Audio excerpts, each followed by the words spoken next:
Guys, welcome to another video on the Inside Special. Happy Monday morning. I hope we're all okay. I hope we're all right. I hope the day is treating you well, but obviously the week's going to look even better. In this video, we are talking a little bit about Sergio Reguilon's status at Spurs, and I think what we can expect as a soon-to-be imminent departure. But I want to talk about some stats as well coming out of the weekend's dominant victory over Manchester City. You'll see what I mean when I get to it. Just want to say, if you're watching this, subscribe. You're very much welcome to join us for the journey.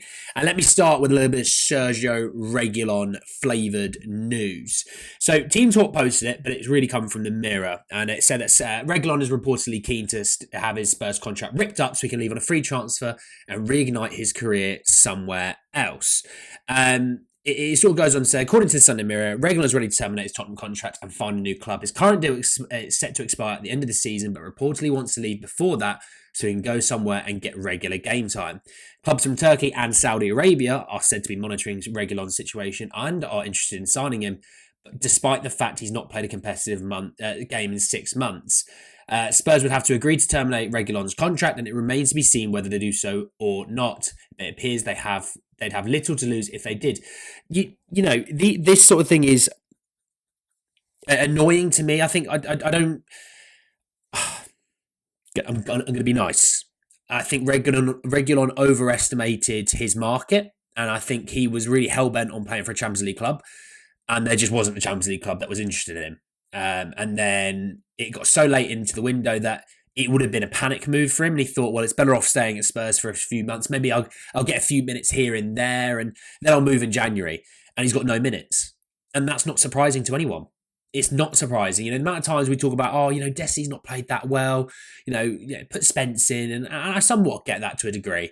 But I wouldn't want Reguilon ahead of Spence. And I wouldn't want Reguilon ahead of Archie Gray. And I wouldn't want Reguilon ahead of Ben Davies, personally.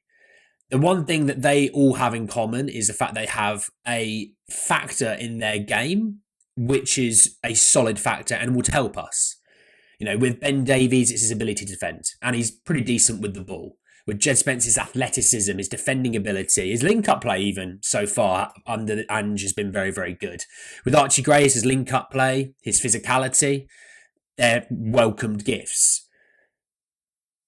I don't know what you would have for Sergio Reguilon that would benefit us in this system. It just doesn't exist. So the fact that I think maybe he thinks he was going to get minutes, look, God loves the hopeful and God loves the tries, but you were not getting that. All right. So yeah, it's good that he moves on. It's also good because he moves on. That's a squad spot that can be freed up for someone to come in that we're going to be using. And I always talk about the fact that if you move off a player and you think he's only going to be around for 1 to 2 years, move off him, bring someone in that's going to be here for 5 or 6 years. Or at least, multiple years. Because then at least you're planning not only for the now, but you're planning for the future. And you're planning for the project that we're in, which was a rebuild. We talk about, we should sign Mbappe. We should sign him. We should sign him. At the same point, you can't sign everyone. And you need to be able to plan for the future as well as the now. And I think at times we've planned for the future really well and maybe not so much the now. There's times where we planned a little bit too much for the now and not so much for the future. Hence why you see the struggling of the academy for years. So they've kind of switched ways and they just sort of need to bring it back down to the median there. Just a few first teamers ready to go and a few first teamers for a year's time. There's nothing wrong with that. All the big clubs do that. That's smart business.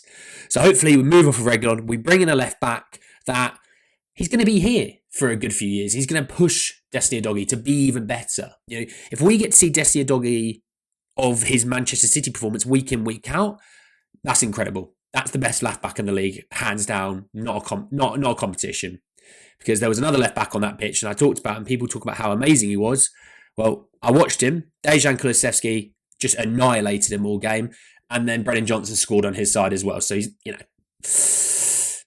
is what it is. Let's talk about some stats from the weekend side of things, because I think these are so fascinating. So first and foremost, Dejan Kulusevski created more chances than any other player in the Premier League this season, while no player has created more chances from open play. He's created 33 chances and 28 from open play.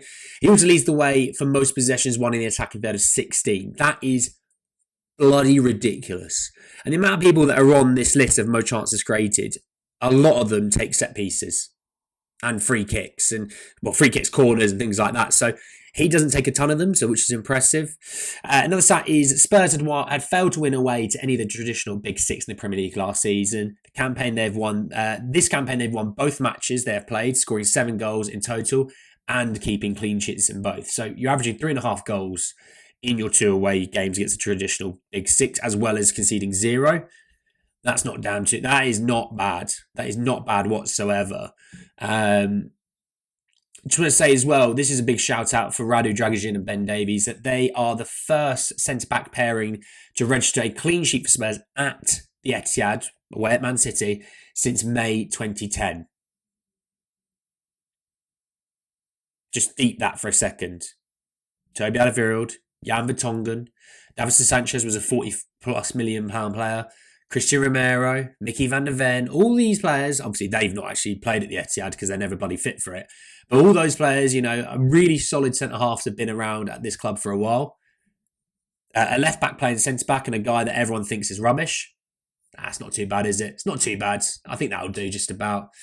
Another little bit of info, which is just incredible. This season, Spurs in Manchester have created just over 8.06 XG.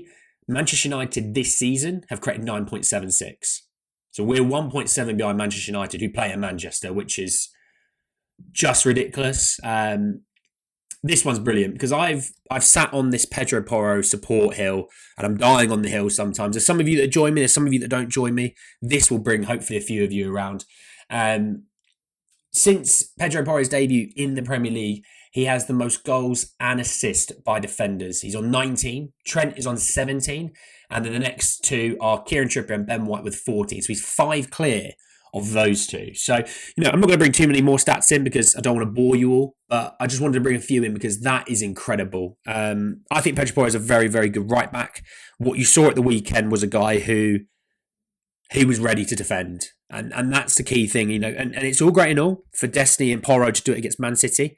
We need to see it against Fulham at the weekends. We need to see it against like Ipswiches and what have you. To be switched on defensively, to be ready to block shots and dig in deep at times. Because if you have those 2 playing the way they did last year when they were fit and healthy, we were rocking and rolling. If we can get them fit and healthy this year, we will rock and roll again. I genuinely do believe that. I think they've somewhat been, if their level was here, they've been about here. They've just been a little bit beneath, and obviously they set a really high standard, and I get that. And actually, they've not been that bad whatsoever.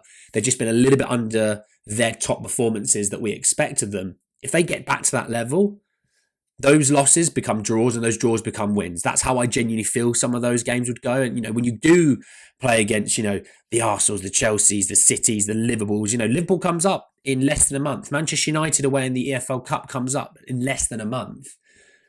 They're going to be really needed to go out there and do what we expect of them, and that is dominate their wingers.